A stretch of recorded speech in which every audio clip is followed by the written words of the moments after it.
Are you ready to be at the forefront of family building and reproductive health?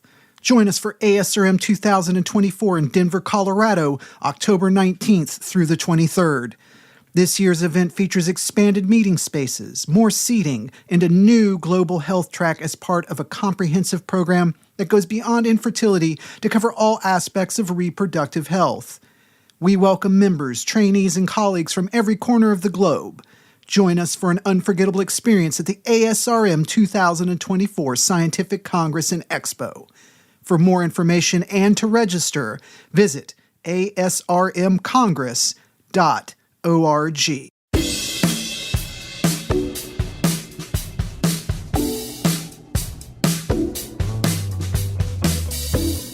Welcome to ASRM Today, a podcast that takes a deeper dive into the current topics in reproductive medicine. I'm Jeffrey Hayes, and this season we're looking at equity, access, and innovation as our major theme leading up to ASRM 2024 in Denver. So far this season, we have tried to define and wrap our heads around our theme, and on the show today, we're going to come at it from the medium of cinema, specifically Gattaca, a 1997 film by Andrew Niccol with Ethan Hawke, Jude Law, and Uma Thurman. This sci-fi film is set in a dystopian future where genetic engineering determines one's social status. The story follows Vincent Freeman, a man conceived naturally and considered genetically inferior, who assumes another man's identity to pursue his dream of space travel. The film explores themes of identity, destiny, and the ethical implications of genetic manipulation. Joining us to discuss this film is Dr. Joseph Watson, who's an assistant professor of film and media arts at the University of Alabama in Huntsville. He's an award-winning scholar and filmmaker. His research focuses on the intersections of rhetoric, cinema, and pedagogy. He has also been active in professional film, media, and theatrical industries for 30 years as a stage and film actor, director, writer, designer, and I'm happy to say he is an old dear friend of mine. Joey, welcome to ASRM Today. Thank you for having me. Yeah. All right. So let's get into it. Gattaca. When do you remember? This isn't the first time you've seen Gattaca, right? No. Do you remember the first time you saw it? In the theaters, late 80s, or excuse me, late 90s.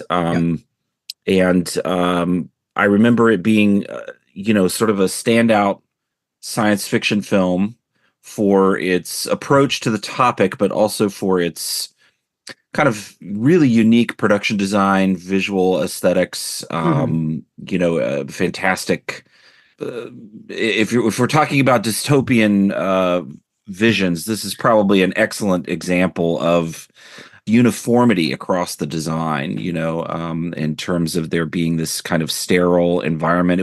It's a cold film, and in the recent revisit, I had the same kind of emotions about sort of the atmosphere of the movie. It has sort of a cold starkness to it.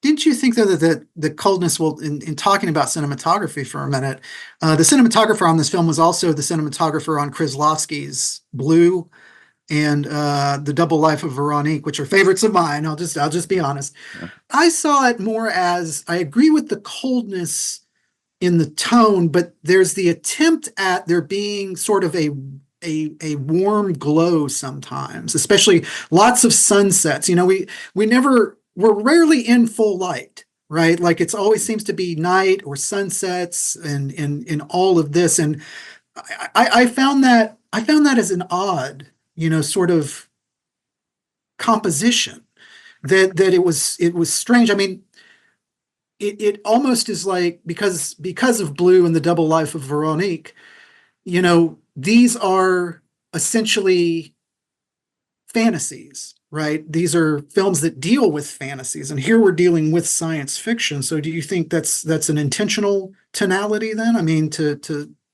Well, to me, I know what you're talking about, and there are these sort of periods that remind us of the kind of nature processes that go on that are not manipulated and that recur without our intervention. And so I think those moments are critical because they allow some contrast to sort of the predetermined nature of just about everything else in the movie, right? From Mhm. how the desks are arranged to what people are wearing to, what's on the walls. That seems to be much more sort of uniform. But then we have these kind of nature disruptions, right? That allow us a little bit of warmth, that remind us a little bit about the human nature of things and the things that we cannot necessarily predetermine or control. The sun will always rise and the sun will always set, so to speak. Right, right. Did you get a little Logan's Run vibe from this? Oh, Yeah, definitely. a tiny Definitely. bit. Definitely. And a little bit of Blade Runner as well. I mean, I think it's difficult to watch science fiction today without hearing the echoes particularly in production design. Mhm. It's difficult to not have echoes of the past that sort of recur and just remind us of those kinds of places that feel familiar, to us. But yeah, this one sort of takes a little bit of a different stance because we're dealing with genetics, but this isn't replicants like Blade Runner. It isn't Right, it isn't it isn't clone troopers like Star Wars, right? I mean, right. this is a much different beast in terms of what it's trying to tackle. And so some of the things that come out in terms of the thematics of the movie, Gattaca is really a film about discrimination to me, and it's just kind of Mhm. wrapped in a science fiction structure and design. And we can trace those themes throughout other sci-fi, but in this particular one, it seems to be really going at science versus nature, God versus man. Those some of those thematics are as old as Mary Shelley, but at the same time, the way that this film sort of replaces ism language, right? Like whether it's racism or Mhm. sexism or with all of that seems to be moot at this point in Gattaca's world, right? It's all about genoism. It's Well, I was going about to say they have their right, own term for it. Yeah, this is right. Judaism. Yeah. Yeah, you don't want to be a degenerate Right. in this movie in reference to the language that exists throughout. So, films have such a great social currency, and they affect the way that we talk about things, the way that we dress in clothing, the music we listen to, and I think subtextually or sometimes overtly they can address social, cultural, political fears, anxieties Yeah, of the day. Yeah. And I mean, so, here too, and as we're looking at questions of equity and questions of access, this mhm. film basically posits a new caste system, right? It's just there's no longer a middle class. It's just literally haves and have-nots, right? It's Valids literally and gold invalids, and right? bronze, Right. right? Right. In Plato's terms, gold and bronze. But it's fascinating because I also found myself wondering as I was watching this, is this a neo noir? We've got voiceover, we've got flashback, we've got a murder, we've got social questions. A lot of people forget that noir dealt with social issues originally, back in the 30s and the 40s. I mean, what Yep. did do you think that's a far-fetched stretch? Oh, not at all. I think, in fact, the first sort of act of the movie is really kind of the setup for the dystopian kind of rules and discourse, right, about how this discrimination takes place between valids and invalids. And to me, that's some of the most fascinating parts of the movie, right? And then once we get past an hour, we get into Act Two. There's a murder, right? And so now we have to sort of spend time investigating the who done it, basically, and if someone is going to get away with Mhm. the murder. And so with that, you have a kind of a stylistic kind of film noir component mixed in with this dystopian vision. And so I think in some ways that's where the film kind of slows down and meanders a little. Yeah, Um, I feel like it's MacGuffin. It had to have some sort of central action happen that right, causes something to move forward, right. right? And in this case, Nickel decided on having a murder, which I thought at first it's very enticing, but then, like you said, it's just sort of meanders. It sort of bogs it down and becomes a little bit of a problem because we have the main genesis of the movie is Jerome, of course, that's not his real name. He's pretending to be someone else. So it's a mistaken identity, fabricated identity kind of story. Someone pretending to be something or someone that they Mhm. aren't. And so right from the beginning, it becomes a kind of will they get away with it? Mhm. And it kind of carries that through. But the murder component, the film noir components, they do kind of, I think, meander it and wander it a little bit off course until it tries to resolve itself in the third act. So. Did you find at any time while you were watching this, and I found myself because, like most science fiction, it rarely looks at the positive aspects of something. And in this case, we're talking about eugenics, genetic manipulation, CRISPR, the whole nine. I found myself kind of getting a little annoyed with it because I was just like, well, in this world, are there any positives to it? I mean, is it can it not also be argued, I would think, that this could be beneficial to society, not necessarily creating an upper class, but definitely saying that we can repair genetic heart murmurs, like that. We find out that the Ethan Hawke character actually suffers. He's actually projected to die at the age of 30, like at birth, which is like one of the more frightening things I think about, like in watching Gattaca. Is just like, oh my God, from the jump, they know when you're doomed. I mean, it's just, did you find yourself just at times, I guess it was just too much, like there was no positivity about it, like whatsoever.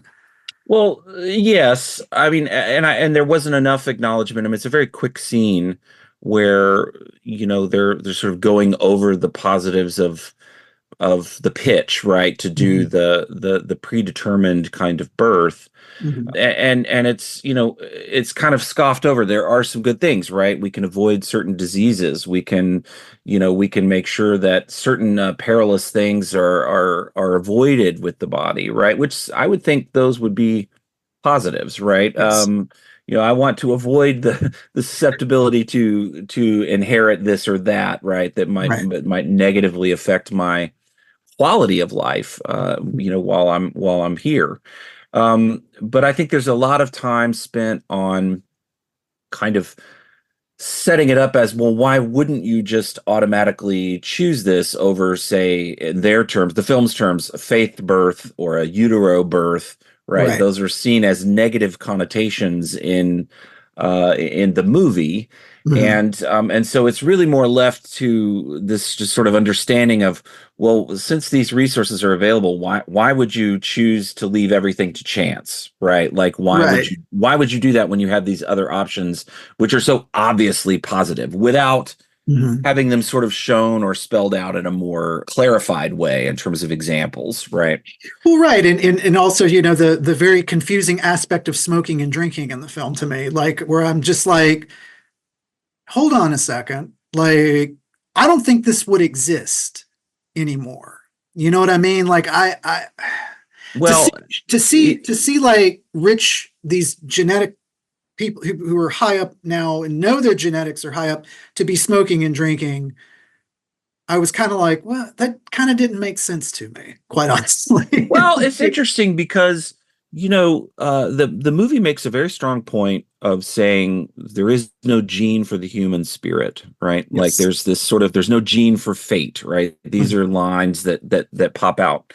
So it does lead one to consider, if you did end up being a valid, right, versus an Mhm. invalid, somebody who has the benefits of the predetermined nature, would Mhm. you, in human essence, or the evolution of the human spirit, would you reject that at some point and try to work against it by drinking or smoking, or Mhm. choosing to engage in behaviors, right, that seem antithetical to what you've been set up and designed to do, right? I mean, Mhm. and we see that in everyday life, right? I mean, you see children who are enter a world of privilege or resources, but yet still reject those things and work against the grain and make Mhm. bad choices, right?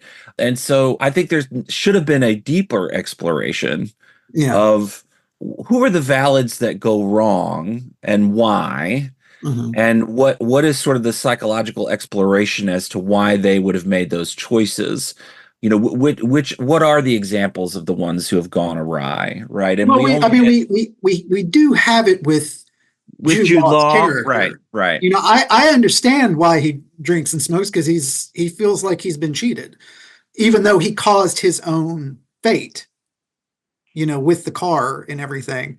And then the very dark ending. But I agree with you. There should have been some more examples. Just a couple scenes. I felt like that could have been. Maybe a side character here or there. You can always Mhm. just, somebody is purchasing something at a convenience store, and you run into somebody who has, and there's a small dialogue scene there between a valid and an invalid, and you just sort of see the valid's behavior being questioned, or why, Mhm. something that would give us a richer understanding of what it's like to be on the other side and reject that, or to not want it, as opposed to us always being on the opposing side, which is or the other side of the equation, where you're an invalid, always wanting to get to that other side of the fence where the grass is allegedly going to be greener, right?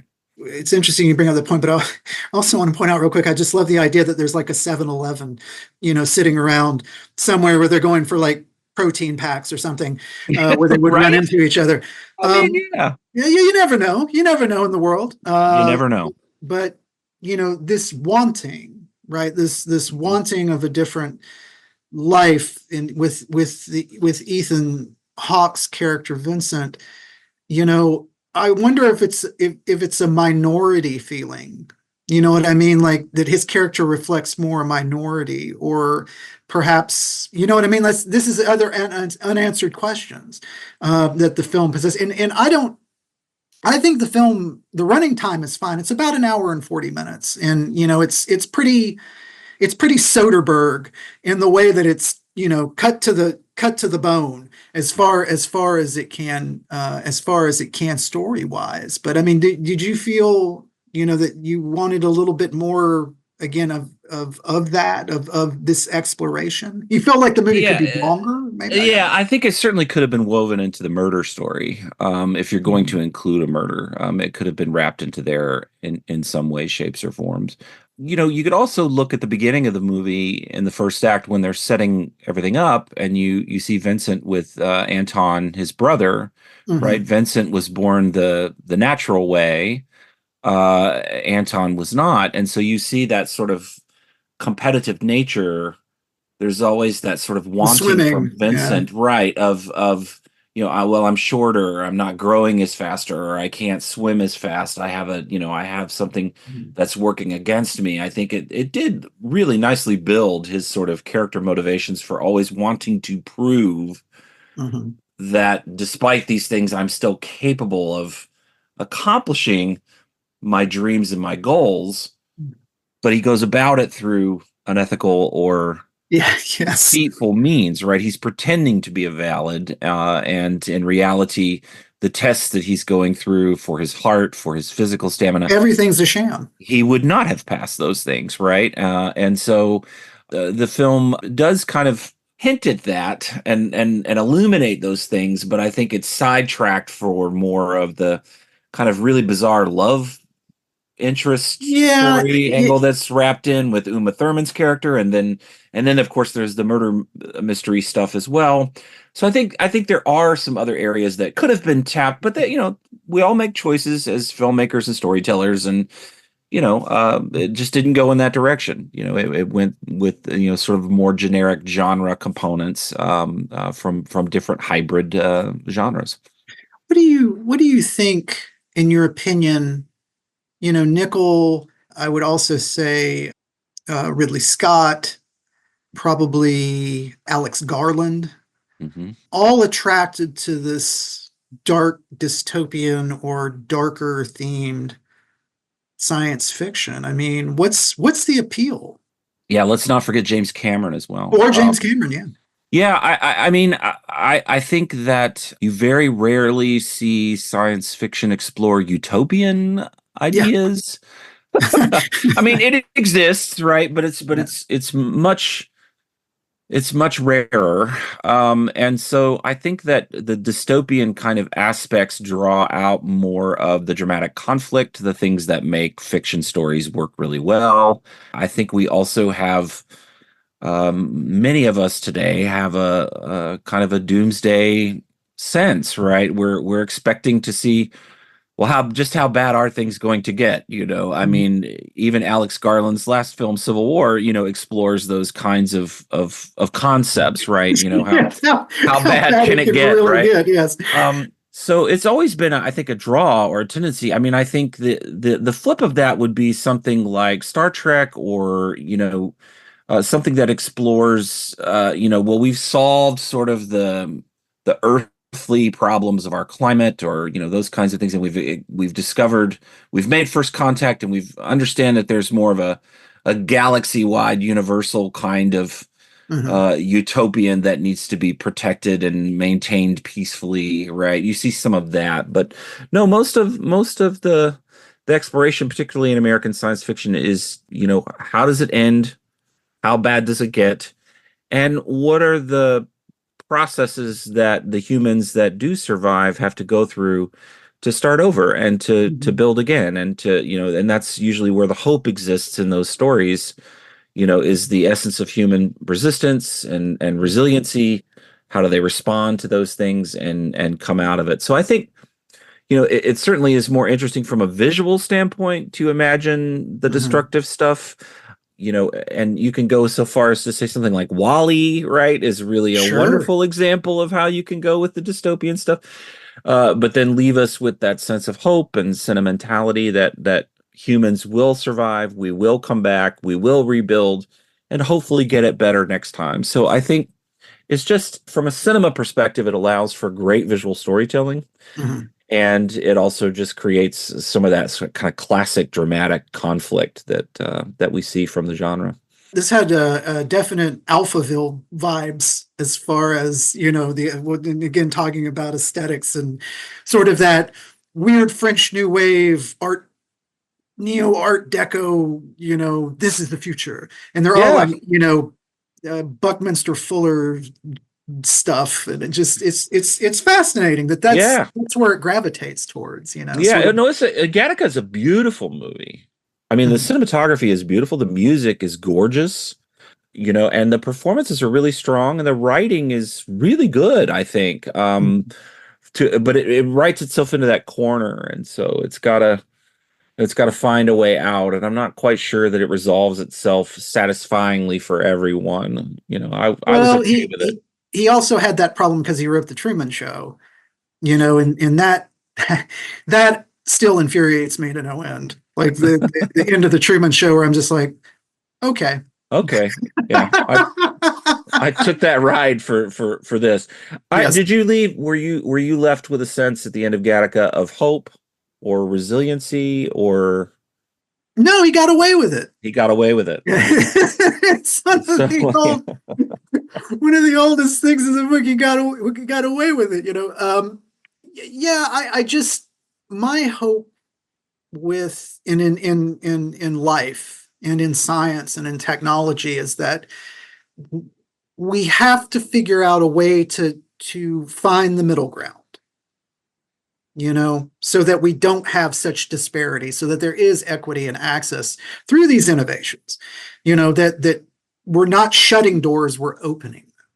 right. And that's kind of where I'm left with at the end of Gattaca. Well, and we don't, to you your know point, we don't get any kind of indication as to how much this resource technology, medical technology, is democratized for, can right. everyone afford it? Can every, I mean, is it available across the board? I mean, we're left pondering those things because we're not given any specifics about how you get access to those other things. other than there's that quick like grease in the palms thing, that he goes into the room with the guy, and the guy's just like got the cup for him to urinate in, and he's just like, there's one like quick mention of, there's supposedly a law that's supposed to regulate things, but that isn't how things are done, or something. It's the line is something along those lines, like, that everybody seems okay with the way that this class system has now developed. There's a haunting line that I want to point out that really, it's in the voiceover narration, but he says, "My real resume is in my cells." Mm, And yeah. and that one struck me because I couldn't disagree more. I know that it's within the context of the Gattaca world. That's, there are no real interviews anymore. People don't really care what you look like. They don't care what you say. They're Mhm. just going to check the blood, and that, they're just That going to was the check interview, right? yeah, Let's that That's was what the the guy literal tells him. He interview, goes, right? that was the interview Yeah. And so that to me was a very haunting line, because I just think, no, that's only one aspect. component, an aspect of so much, right, about a human being. So that's where the film, I think, is really kind of chilling, in its dystopian vision of how far, and obviously this is a real extremist example of how Mm, science could be taken. But I don't think that it's fair to necessarily demonize all, medical technologies or research or the things that are going on in these areas, because outside of of humans, we have all kinds of stuff going on in agriculture, food production, all of these things mhm. that are GMOs, different kinds of things, but they're not necessarily all bad. There is some good, right? So, like you're saying, try to find the median ground, and Yeah. look for the positives. I think the problem is that there's another P that gets in the way of this, and it's profits, and that's where Mhm. that's where it gets problematic, right? Yes, I think that that's a whole separate conversation, Right. that we'd have to go down that road if we were going to go down it. Unfortunately, we're out of time. Joey, thanks so much for coming on the show and talking to our audience about this. Of course. Thanks for having me. Absolutely, and if you would please rate, subscribe, download the show, however you do it. Google, Podbean, Spotify, wherever you get your podcasting needs taken care of. And until next time, I'm Jeffrey Hayes, and this is ASRM Today. This concludes this episode of ASRM Today. For show notes, author information, and discussions, go to asrmtoday.org. This material is copyrighted by the American Society for Reproductive Medicine and may not be reproduced or used without express consent from ASRM. ASRM Today series podcasts are supported in part by the ASRM Corporate Member Council. The information and opinions expressed in this podcast do not necessarily reflect those of ASRM and its affiliates. These are provided as a source of general information and are not a substitute for consultation with a physician.